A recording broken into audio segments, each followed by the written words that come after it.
드린 그 가족 기도 제목 카드도 좀 작성하고 한 시간 가지기 바랍니다. 지금 길이 계속 좀 미끄럽고 북쪽에서는 지금 눈이 온다는 이야기도 좀 들리고요. 날이 어두워지면 길이 더 깜깜해진 상태에서 길 찾기가 더 힘들 것 같고, 그래서 집사님들하고 급하게 예배 전에 의논해서 오늘 송구영신 예배는 캔슬하기로 했습니다. 좋아요? 안 좋아요? 표정 관리 잘 하셔야 됩니다. 예배. 그래서 어쨌든 그렇게 하기로 결정했습니다. 기억하시고 1월 2일부터 화요일이죠. 신년 세겹줄 기도회 참석하시기 바랍니다. 오늘은 2017년을 마무리 짓는 마지막 날입니다. 그래서 오늘 히브리서 강의 좀 멈추고 좀 다른 말씀을 좀 준비할까 하는 생각을 좀 했었습니다. 근데 가만 생각해보면 이제 신년 세겹줄 기도회 또 말씀도 전하게 될 것이고, 신년의 메시지는 계속해서 전하게 될 거니까, 내일 세계의 종말이 온다 할지라도 난 오늘 한 그루의 사과나무를 심는 심정으로 계속해서 하든 히브리서 강의를 하기로 그렇게 생각을 했습니다. 괜찮죠? 뭐 안 괜찮아도 할 수 없어요. 말씀 준비를 그렇게 해왔기 때문에. 생명의 삶을 수강하신 분들은 생명의 삶 시간에 제일 힘든 게 뭐냐면 요약 숙제하는 겁니다. 근데 요약 숙제를 할 때 보면 각 패러그래프 앞에, 성경 앞에 제목이 붙여져 있어요. 그래서 파란 글씨 혹은 주홍 글씨로, 성경마다 색깔은 좀 다르지만 제목이 붙어져 있습니다. 그래서 요약술을 해보신 분들은 단락 앞에 있는 이 제목이 성경을 이해하는데 얼마나 크게 도움을 주는지 이해가 되어집니다. 오늘 여러분들과 함께 7장 전체를 강의할 텐데 7장 전체를 한 패러그래프로 묶고 있어요. 그러면서 그 7장 앞에 제목이 딱 붙어 있는데 뭐라고 붙어 있습니까? 제 얼굴 보면 답이 안 나와요. 성경을 봐야 답이 나오지. 뭐라고 써 있냐면 멜기세덱, 그렇게 붙어 있습니다. 멜기세덱, 어디서 많이 듣던 이름이에요. 기억나십니까? 1부에, 늘 2부에 참석하시다가 오늘 1부에 오신 어떤 분이 기억하십니까? 그랬더니 몇 월 며칠자 설교요, 이렇게 얘기 나오시더라고요. 뭐 그렇게까지 기억하는 얘기는 아닙니다. 그렇게까지 기억하는 얘기는 아니고, 멜기세덱이 누군지 우리가 히브리서 5장을 이야기할 때 여러분하고 이미 이야기를 나눴습니다. 뭐 기억하지 못하셔도 오늘 사실은 멜기세덱에 대한 이야기가 더 자세하게 등장하고 있는 것이 오늘 7장의 내용입니다. 자, 그런데 이 멜기세덱에 대한 좀 잊혀진 것도 있을 테니까 인적 사항을 좀 살펴보면서 오늘 말씀을 좀 시작하십시다. 자, 멜기세덱 이름의 뜻이 뭐예요? 왜 이랬어요 정말. 멜기세덱은 의의 왕, 그런 뜻입니다. 그 이름의 뜻이. 또 당시는 도시국가가 형성되어 있던 시대인데 멜기세덱이 다스리던 도시국가 이름이 뭐였어요? 살렘 왕, 그렇게 됩니다. 그래서 멜기세덱을 부를 때 항상 따라오는 말이 뭐냐면 살렘 왕 멜기세덱, 그런 뜻이에요. 그게 무슨 뜻이냐? 의의 왕이며 평화의 왕이시다, 그런 뜻입니다. 그래서 살렘 왕 멜기세덱이라고 이야기를 합니다. 이 멜기세덱에 대한 이야기가 구약에는 창세기 14장에 딱 한 번 등장합니다. 그 이야기를 좀 맥숏해서 좀 전달하면, 아브라함이 조카 롯이 소돔과 고모라 성에 살고 있었어요. 근데 엘람 왕 그돌라오멜이라는 사람을 중심으로 5개의 도시국가가 연합해서 연합군을 만들었어요. 그래서 소돔과 고모라를 쳐들어갑니다. 그래서 패전시키고, 소돔과 고모라를 패전시키고 거기에 있던 아브라함의 조카 롯을 인질로 포로로 잡아갑니다.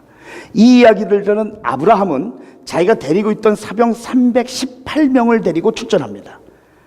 그래서 롯을 구해내고 큰 승리를 거두게 됩니다. 이 승리를 거두고 돌아오는 길에 아브라함을 맞이한 사람이 있었어요. 그 사람이 누굴까요? 눈치 빠른 분들은 제목을 보고 알아요. 누구요? 멜기세덱. 거기서 처음 등장을 합니다. 멜기세덱이라는 사람이 등장을 해서 아브라함의 승전을 축하해주는 장면이 등장합니다. 그런데 이 멜기세덱에 대해서 이야기하면서 오늘 우리가 읽었던 7장 말씀에 보니까 멜기세덱의 계통을 따라서 예수님이 제사장이 되셨다, 그렇게 얘기합니다. 멜기세덱의 뭘 따라서? 우리가 예전에 읽었던 개역 성경은 이 계통을 뭐라고 번역하고 있냐면 반차. 됐다 어려워요. 무슨 얘기인지. 반차. 이게 무슨 소리냐면요, 나눌 반, 차례 차자입니다. 그러니까 나눠진 차례에 따라서. 이 계통이란 말을 영어로는 뭐라고 그래요? in the order of. 훨씬 쉬워요. 무슨 뜻이에요? 순서에 따라서. 그러니까 지금 이게 멜기세덱의 계통을 따랐다는 게 뭐냐면 멜기세덱의 방법을 따랐다, 멜기세덱의 형식을 따랐다, 멜기세덱의 계통을 따라서 멜기세덱처럼 예수님도 제사장이 되셨다, 그 얘기입니다. 자, 하나님은 시내산에서 모세에게 율법을 주시는데 그 율법의 제사장을 어떻게 세우라 하는 규례가 나옵니다. 근데 그 규례에 보면 이스라엘의 12지파들 가운데서 제사장이 될 수 있는 지파가 특별히 있었어요. 어느 지파입니까? 레위 지파. 레위 지파 사람들 중에서만 제사장이 될 수 있었어요. 그러면 문제가 생깁니다. 왜냐하면 멜기세덱이나 예수님은 이 율법의 조항에 부합하지 않습니다. 왜냐하면 멜기세덱이 어떤 사람이냐? 오늘 3절 말씀을 보면 이렇게 얘기해요. 멜기세덱이 얘기하면서 그에게는 아버지도 없고 어머니도 없고 족보도 없고 생애 시작도 없고 끝도 없다. 족보도 없다는 거예요. 이걸 한국 사람들은 이걸 통틀어서 한마디로 딱 표현하는 게 뭐냐면 근본도 없는 놈, 그런 뜻입니다. 그러니까 이 멜기세덱은 족보가 없으니까 레위 지파 사람 중에서만 제사장이 될 수 있었는데 멜기세덱은 레위 지파 사람이 아니에요. 족보도 없고 조상도 없고 끝도 없고 시작도 없는 사람이라는 거예요. 그럼 멜기세덱이 제사장이 될 수 있어요, 없어요? 율법에 따르면 없다는 거예요. 예수님도 마찬가지예요. 예수님은 성령으로 말미암아 잉태되신 분이에요. 그러니까 예수님도 멜기세덱처럼 족보나 이런 게 없어요. 다만 100번 양보해서 그래도 인간적인 육신적인 아버지인 요셉의 족보를 따르자 하더라도 요셉은 어느 지파 사람이에요? 알고도 대답 안 해요. 모르는 거예요. 유다 지파입니다. 유다 지파. 그러니까 율법에 의하면 예수님도 제사장이 될 수 있어요, 없어요? 없어요. 그런데 오늘 본문을 뭐라 하냐면 멜기세덱 계통을 따라서 예수님도 우리의 제사장이 되셨다, 그 얘기를 하는 겁니다. 저는 오늘 여러분들과 함께 이 멜기세덱 계통을 따랐다는 게 무슨 얘기고 예수님께서 어떻게 우리에게 제사장이 될 수 있었는지를 여러분과 함께 좀 살펴보려고 합니다. 오늘 말씀을 통해서 우리의 제사장 되신, 우리의 중보 되신 예수님, 그 예수님과 2018년 한 해를 더 가까이 친밀한 관계를 유지하며 살아가겠다고 결심하는 복된 예담 성도들 되어줄 수 있기를 주님의 이름으로 축원합니다. 첫 번째는 멜기세덱 예수님, 이들의 공통적인 특징이 뭐냐? 축복의 중보자라는 겁니다. 축복의 중보자. 따라합시다. 축복의 중보자. 오늘 보면 6절 말씀을 보면 이렇게 이야기하고 있어요. 6절.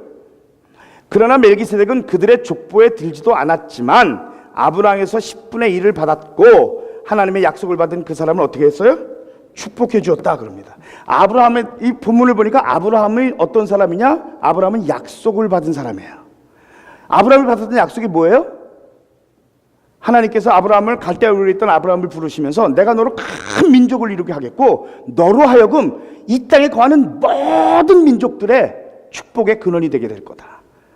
하나님으로부터 받은 그 언약의 약속을 받게 되어집니다. 근데 중요한 건 뭐냐면 그 아브라함을 축복하신 분이 있었다, 그 얘기입니다. 아브라함이 아까도 얘기했지만 그돌라오메를 중심으로 한 5개 국가의 연합군과 전투에서 승리하고 돌아올 때 아브라함을 맞이하러 나오고 아브라함을 축복해 준 사람이 누구였냐? 누구예요? 멜기세덱이었다는 거예요. 이걸 성경을 이렇게 보면서 아 그렇구나, 축복해 줬구나, 좋겠다, 그렇게 지나갈 얘기가 아닙니다. 이게 왜냐하면 축복을 해줬다는 건 이거는 이스라엘 사람들에게 아브라함을 축복해 줘서 누군가가 아브라함을 축복해 줬어. 이건 이스라엘 사람들에게는 굉장히 쇼킹한 사건입니다. 왜 그러냐? 7절 말씀을 보면 이렇게 얘기합니다. 두말할 것도 없이 축복은 아랫사람이 윗사람에게서 받는 법입니다. 이스라엘 백성, 이 히브리서를 받는 사람들이 누구예요? 아니 매번 물어보잖아. 매번. 이 정도 되면 몰라서 대답 안 하는 게 아니야. 이건 다시 묻습니다. 이 편지를 받는 사람 누구예요? 히브리 사람들, 유대인들. 이들에게 있어서 아브라함이 어떤 존재입니까? 자신의 시조예요. 하나님의 부르심을 받아서 선택한 하나님의 선민이 되게 만든 출발점이 아브라함이에요. 이 세상에 존재하는 그 어떤 사람도 아브라함과 비교할 수 없어요. 아브라함은 그들이 생각하는 가장 높은 사람, 그게 아브라함입니다. 실제로 아브라함을 얼마나 중요하게 여기냐면 이스라엘을 여행할 기회가 있으면요, 이스라엘의 헤브론이라는 지역에 가면 아브라함과 사라의 묘로 알려진 막벨라 동굴이라는 곳이 있어요. 근데 이게 재밌는 게 뭐냐면 아브라함은 유대인들에게만 중요한 인물이 아니에요. 이슬람 사람들에게, 모슬렘들에게도 아브라함은 굉장히 중요한 인물입니다. 기독교인도 마찬가지고요. 그래서 그 지역이 팔레스타인 거주 지역인데 그 무덤만큼은 공동관리 구역입니다. 그런데 모슬렘과 유대인들이 같이 할 수 있어요, 없어요? 없어요. 그래서 입구를 따로 냈어요. 들어가면 만나요. 근데 입구는 다르게 들어가. 뭐 하는 짓인지 모르겠어요. 근데 어쨌든 그만큼 아브라함에 대해서 중요하게 생각합니다.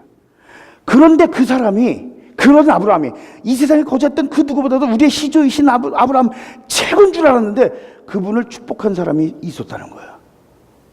이건 쇼킹한 거예요. 조그만 아기들이 우리 아빠가 세상에서 제일 높은 줄 알았어. 근데 오늘 아빠 따라서 회사에 갔더니 아빠가 굽실굽실한 사람이 생기는 거예요. 아빠보다 더 높은 사람이 있다는 걸 아는 순간 애가 사회를 알기 시작하는 거예요. 그때부터. 아브라함 그러면 이스라엘 백성들에게서 가장 높은 존재였어요. 근데 그 아브라함을 축복한 누군가가 있었다는 거예요. 그게 누구예요? 멜기세덱이라. 그래서 이스라엘 사람들은요, 창세기에 아브라함 얘기는 수도 없이 반복돼서 나오지만 멜기세덱 이야기는 창세기 10장에 딱 한 번 등장하는데 이 멜기세덱이라는 인물을 유대인들의 입장에서는 굉장히 신비로운 인물일 수밖에 없어요. 왜? 우리의 조상 아브라함을 축복해. 서열이 딱 정해진 거잖아요. 우리의 조상 아브라함을 축복하신 분. 그게 누구냐? 바로 멜기세덱이라는 거예요. 여러분 가만 생각해 볼 것이 뭐냐면 하나님께서 갈대아우르에 있던 아브라함을 부르셨어요. 아까도 얘기했지만 창세기 12장 2절로 3절 말씀에 보면 하나님께서 부르시면서 주신 축복의 말씀이에요. 내가 너를 큰 민족이 되게 하고 너에게 복을 줘서 내가 크게 이름을 떨치게 하겠다. 너는 복의 근원이 될 것이다. 너를 축복하는 사람에게는 복을 베풀고 너를 저주한 사람에게는 내가 저주를 내릴 것이다. 땅에 사는 모든 민족이 너 때문에 복 받을 거야. 이거 얼마나 대단한 축복이에요. 그런데 이 축복을 아브라함이 받았어요. 그러면 아브라함 때문에 받게 될 모든 민족이 받게 될 축복 뭘까요?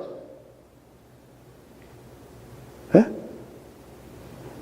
하나님과 원수되어 살아가던 인간들이 하나님과 다시 화목해 되어지는 거.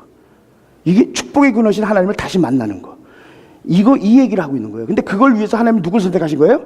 아브라함을 선택하신 거예요. 그래서 아브라함의 후손인 이스라엘 백성들을 뭐라고 부르냐면 하나님과 여러 민족 사이의 중보자 되고 축복의 통로가 되어지는 이스라엘 백성들을 향해서 제사장 나라 그렇게 부르는 겁니다. 근데 문제가 생겼어요.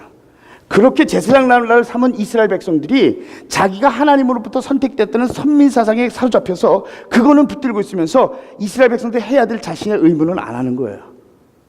이스라엘 백성들이 해야 될 의무가 뭔데? 여기 보니까 너로 인해서 모든 민족이 복을 받게 하는 거. 여러분 하나님이 이스라엘 백성을 선택하신 게 가끔 그런 이야기 듣습니다. 처음 교회 오시는 분들이 열받아 하세요. 왜 조선을 선택하지 않냐고. 조선 그러면 초선, 비슷하잖아요. 초선을 추주하지 않고 왜 유대인들을 추주해서 그렇게 했냐. 이거 불평 가지는 사람들이 많이 있지만 불평 가지가 없는 이유가 뭐냐면 하나님께서 선택하셨을 때는 특권만 있는 것이 아니라 해야 될 반드시 사명이 있다는 거예요. 근데 이스라엘 사람들은 특권은 이야기했지만 사명은 감당하지 않았어요. 그래서 이스라엘 사람들을 가지고는 더 이상 하나님의 복의 근원의 사역을 할 수 없다고 하나님이 느끼신 거예요. 그래서 하나님이 하신 일이 뭐냐? 이 땅에 교회를 세우신 거예요. 교회를 통해서 우리는 영적인 이스라엘이 된 거예요. 교회를 통해서 아브라함의 후손이 된 거예요. 영적인.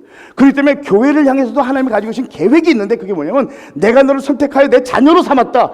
그러니 너는 이 땅에 거하는 모든 민족의 복의 근원이 되어야 된다. 이게 하나님께서 교회에 주신 축복입니다. 만약 교회가 이스라엘 백성들처럼 내가 하나님께 구원받은 자신이 구원받은 일에만 들떠서 그냥 거기서 끝나버리고 우리끼리 좋고 그저 교회가 내배 세우고 좋은 건물 짓고 우리 더 많은 사람을 예배드리고 여기에만 도취되어 그냥 거기서 끝나버린다면 이스라엘 백성들하고 다를 거 하나도 없다는 거예요. 우리가 해야 될 가장 중요한 사명이 뭐냐면 우리 때문에 모든 민족이 복을 받는 일. 하나님이 이걸 위해서 이스라엘을 택하셨고 아브라함을 택하셨고 이스라엘을 택하셨고 그리고 오늘 이 땅에 사는 교회들을 선택하셔서 이 일을 감당하게 하신다는 겁니다. 자, 하나님께서 아브라함을 선택하셨어요. 아브라함을 선택하신 이유가 뭐냐? 축복의 전달자. 그런데 이 축복의 전달자, 축복의 통로가 되는 아브라함을 축복하신 분이 누구냐면 멜기세덱이라는 거예요.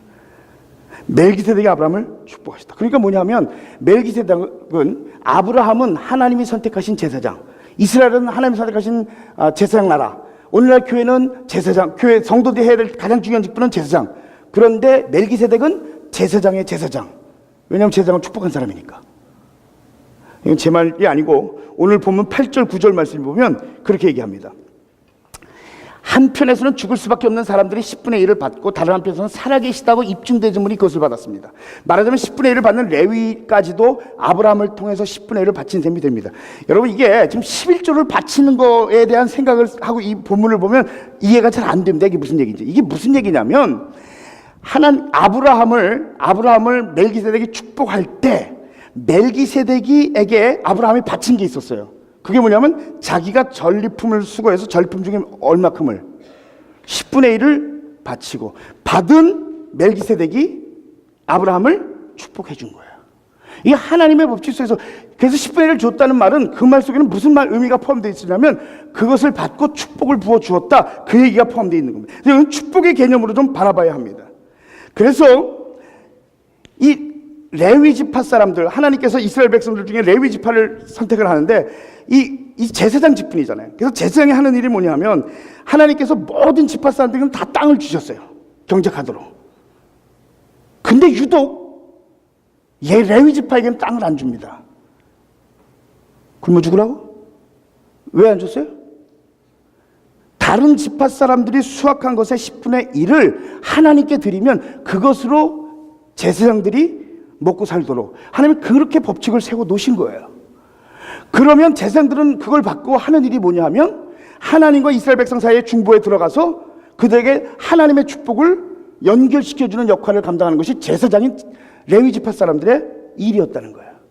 그러니까 이 아브라함에게 이 축복을 부어준 멜기세덱, 아브라함이 그 역할을 감당해야 하는데 그게 부어줬다. 그러니까 이게 무슨 얘기냐면 멜기세덱은 제사장인 아브라함의 제사장의 제사장. 근데 아브라함에게 부어줬다는 거냐면 아브라함 그 이후에 올 모든 사람들에게 부어준 것이다. 그러면서요 10절 말씀을 보면 아주 재밌는 말로 표현을 합니다.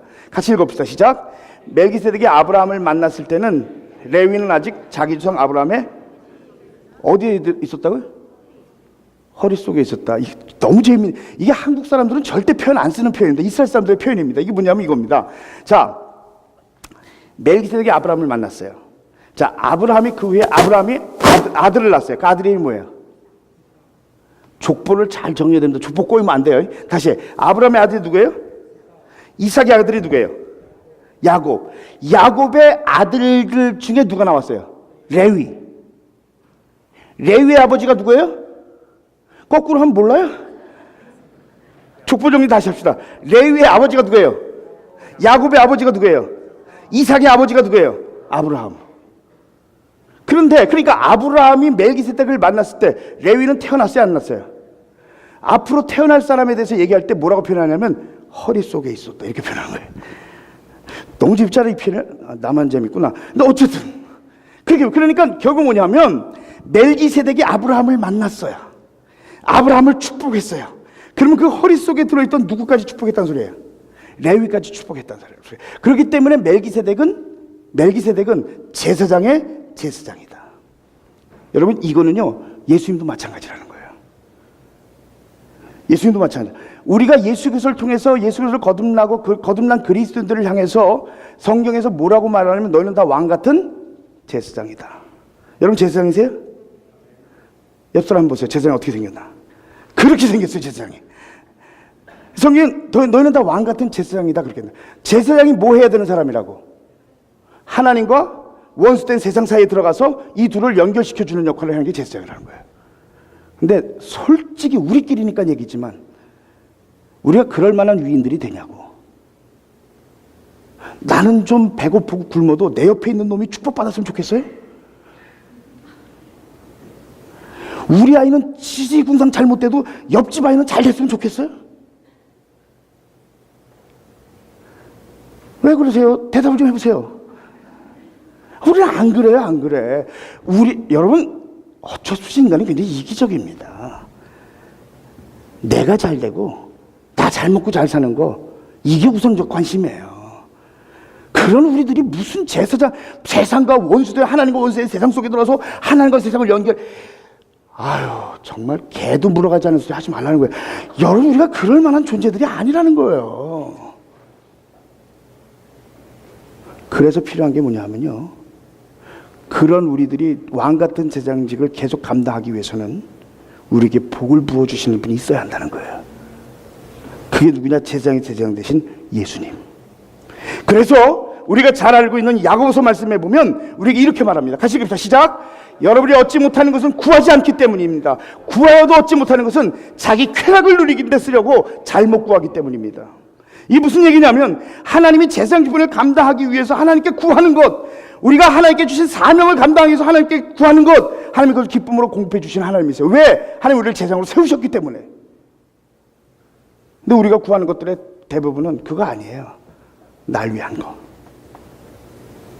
여러분, 2017년 하나님께 무엇을 구하고 무엇을 받으셨습니까? 2018년을 시작합니다. 원하고 기도하기는 내가 왕 같은 제사장님을 좀 잊지 맙시다. 그리고 제사장에게 축복을 부어주시는 주님 앞에 내가 제사장 직분을 잘 감당하기 위해서 더 많은 것을 구하고 많은 것을 누리며 살아갈 수 있는 복된 예담 성도들 되어줄 수 있기를 주님의 이름으로 축원합니다.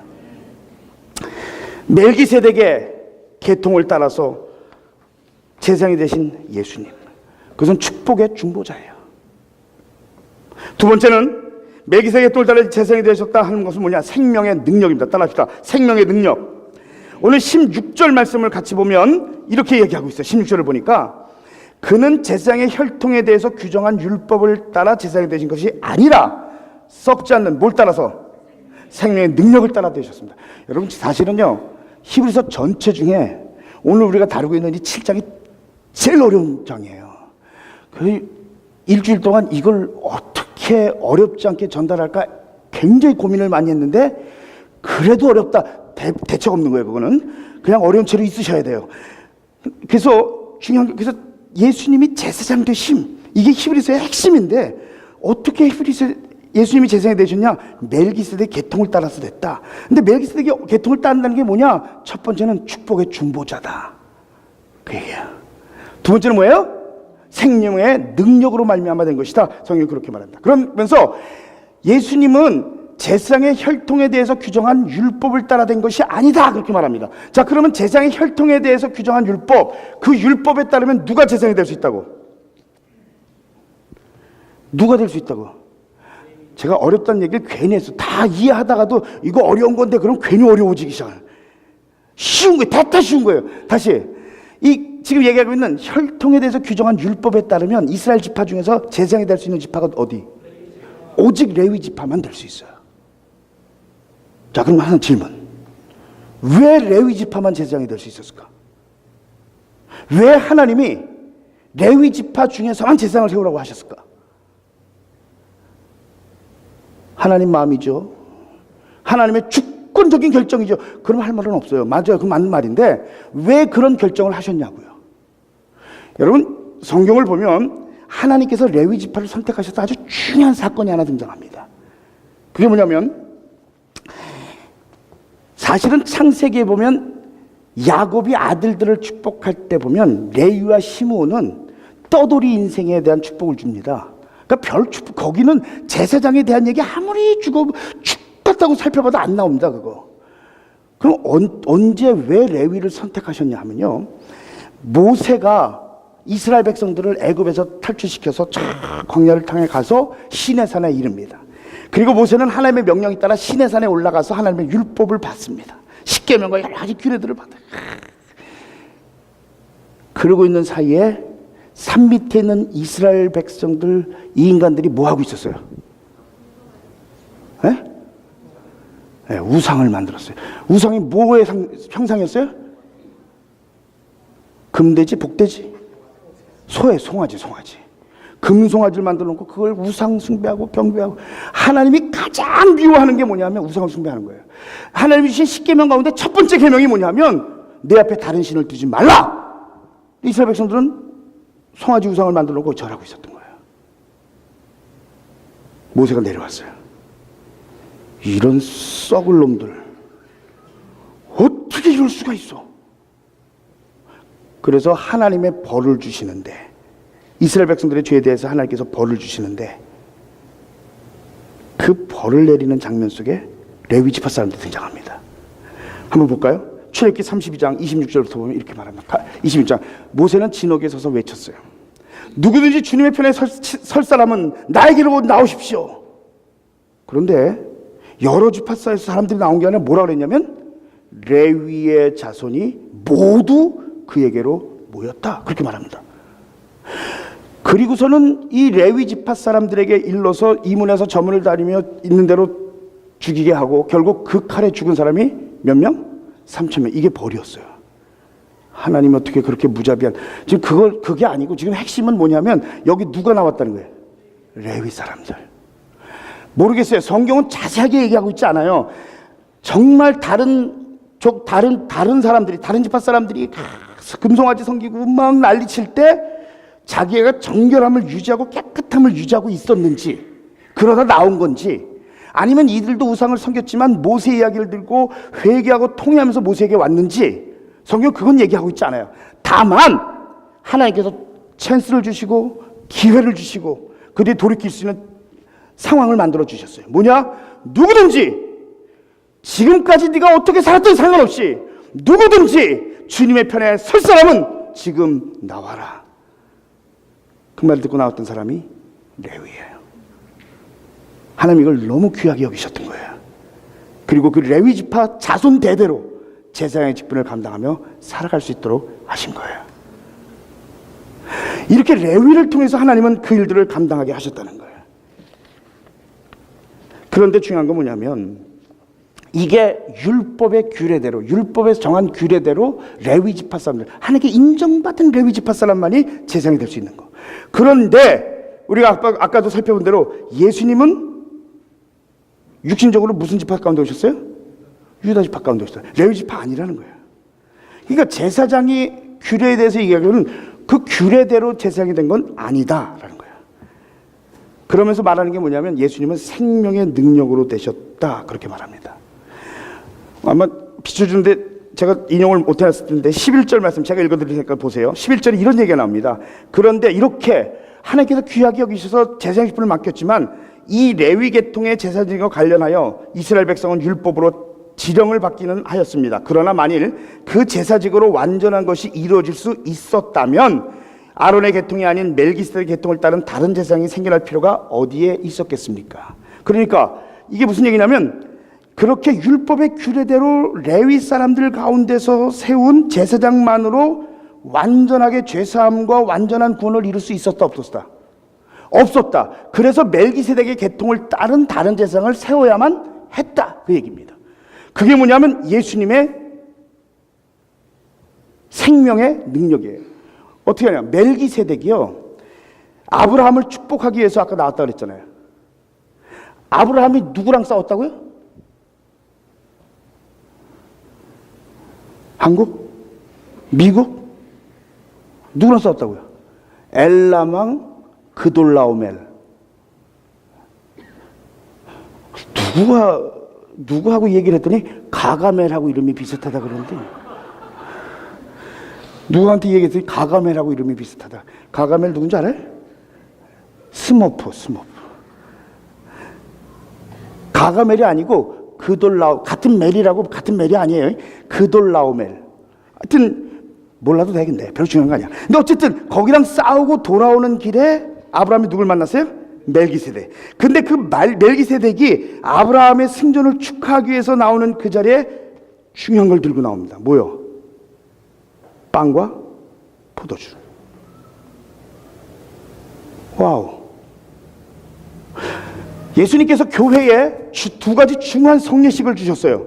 첫 번째는 예수 그리스도를 내 삶의 구세주와 주님으로 영접한 다음에 많은 사람들 앞에서 받는 침례식. 거듭난 그리스도인들이 예수님께서 내 죄를 위해서 죽으셨음을 인정하고 그것을 기념하기 위해서 먹는 성만찬식.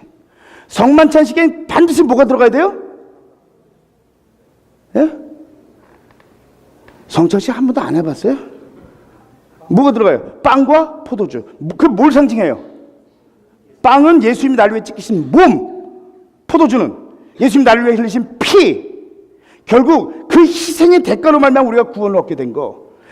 멜기세덱이 빵과 포도주를 가지고 나온 것이 뭐냐 하면, 그가 제사장 되고 그가 축복의 근원자 되고 그가 축복을 빌어주는 사람이 되고 그 모든 것들이 한 것이 무엇으로부터 왔냐 하면 피의 대가라는 거예요. 희생의 대가라는 거예요. 죽음의 대가라는 거예요. 예수님이 우리의 구세주가 되어주시고 예수님이 우리의 제사장이 된 게 무엇으로 말미암은 거냐? 예수님과 우리와의 관계는 그냥 어쩌다 만들어진 관계가 아니라 피로 맺어진 관계라는 거예요. 이걸 뭐라 그래요? 혈맹. 그렇게 얘기하는 거예요. 한국과 미국이 혈맹이라고 하지만 그래도 국가 간에는 자기의 이익이 중요한 거잖아요. 예수님과 우리와의 사이는 피를 주고, 그런데 이게 중요한 게 뭐냐면 한쪽만 피를 준 거예요. 예수 그리스도께서 나를 위해 피 흘려주시고 몸 지켜주시면서 너와 나는 이제 하나라고 맺어주신 거예요. 그렇게 우리의 제사장이 되어주신 분이에요. 사도 바울이 이 예수님이 피로 인해서 피를 주고 죽음을 통해서 내게 생명을 주셨다는 이 사실이 깨달아지게 될 때 그가 고백한 고백이 뭐냐면 로마서 8장 사랑장이에요. 저는 사역을 하거나 힘들 때 제가 늘 묵상하는 구절이 이 구절이에요. 이거 얼마나 큰 힘을 주는지 몰라요. 우리 같이 읽어봅시다. 시작. 누가 우리를 그리스도의 사랑에서 끊을 수 있겠습니까? 환난입니까? 곤고입니까? 박해입니까? 굶주림입니까? 헐벗음입니까? 위협입니까? 또는 칼입니까? 성경에 기록된 바 우리는 종일 주님을 위하여 죽임을 당합니다. 우리는 도살당할 양과 같이 여김을 받았습니다. 한 것과 같습니다.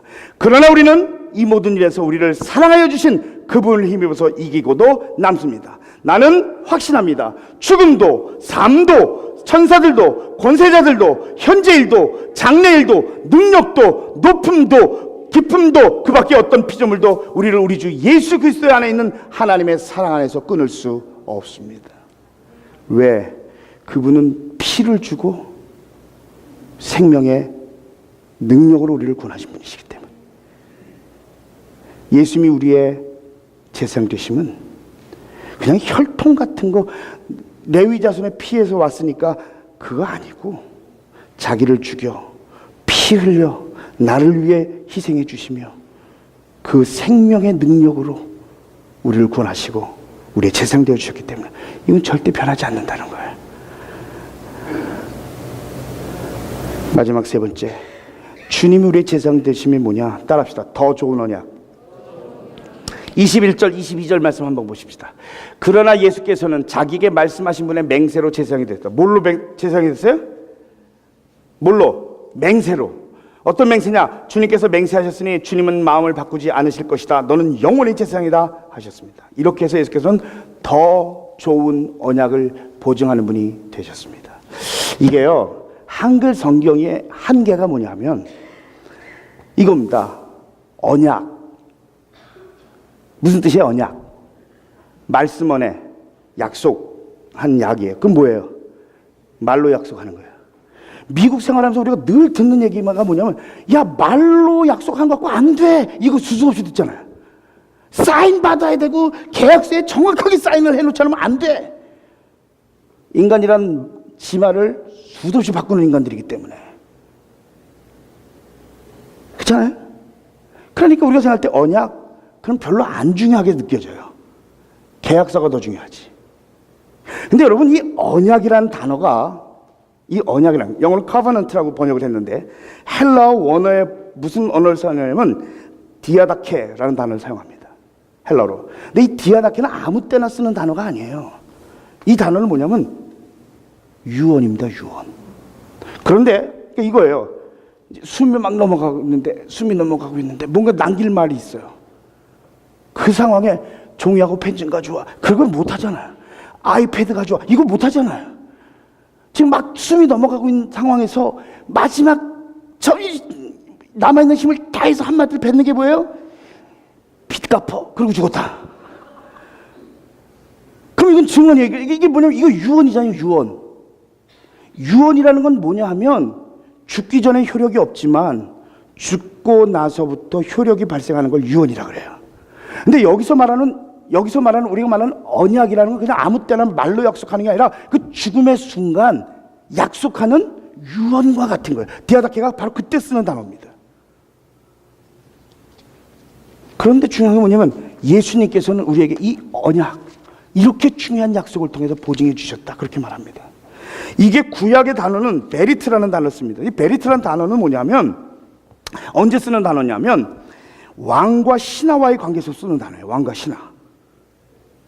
신하가 왕한테 와서 다 죽은 생명을 신명을 바치겠나이다, 그렇게 하잖아요. 텔레비 안 보세요? 그 많이 나오는 건데, 죽은 신명을 바치겠나이다. 그럼 왕이 책임이 뭐냐면 그때부터 생명을 걸고 이 신하를 지켜줘야 될 책임이 왕에게 있는 거예요. 왕과 신하의 관계 속에. 그런데 이 신하가 그 약속을 깨고 배신하면, 당시에는 어떻게 했냐면 배를 갈라서 쫙에서 들판에 갖다 버렸어요. 새가 쪼아먹고 들짐승이 쪼아먹도록. 그러니까 그만큼 생명을 걸고 지켜야 되는 약속, 이게 언약이라는 거예요. 디아다케라는 헬라어를 썼고 베리트라는 히브리어로 이게 얼마나 중요한 단어인지를 우리에게 설명해 주고 있는 거예요. 와, 그렇게 중요한 얘기를 하면서, 그러니까 이 말이 뭐냐면 주님께서 생명 걸고 피를 걸고 지킬 약속이다. 근데 그러면서 뭐라고 말하냐면 이거를 더 좋은 언약이다, 그렇게 얘기해요. 뭐보다 더 좋다는 거예요. 더 좋다는 거는 비교급 아니에요. 그럼 뭔가 있으니까 더 좋다는 얘기를 할 거 아니에요. 뭐보다 더 좋다는 거예요.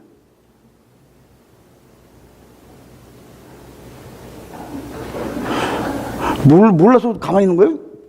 지금까지 얘기했던 이스라엘 백성 중에 레위 지파가 규례에 따라서 제사장이 되는 것보다, 그것보다 더 좋은 언약으로 제사장이 된 것이다. 그러면서 뭐라고 그러냐면 이 사람들은 아무리 존경받는 제사장이라 할지라도 사람의 생명은 유한해. 언젠간 죽어. 그러니까 죽기 전에도 제사장들이 가지고 오면 먼저는 자기가 자기의 죄이니까 나 죄 용서해 주세요, 하나님 앞에 회개하고, 그 이스라엘 백성들이 가지고 온 제사 예제도 회개해 주세요, 그거 하는 거예요. 평생 동안 제사장을 하는 일이 그거거든요. 근데 그걸 언제까지 하는 거예요? 죽을 때까지. 근데 죽음이 끝나고 나면 못 하는 거예요. 그러면 어떻게 했냐? 또 더 많은 제사장을 뽑아서 그 일을 계속해서 연계해서 할 수 있도록 하는 거야. 근데 주님은 어떤 분이시냐? 주님은 영원하신 분, 한 번 죽음으로 영원한 제사장이 되어주신 분, 절대 변하지 않는 주님. 그래서 그 얘기를 하면서 오늘 본문 23절에서 25절에서 이렇게 정의하고 있는 거예요.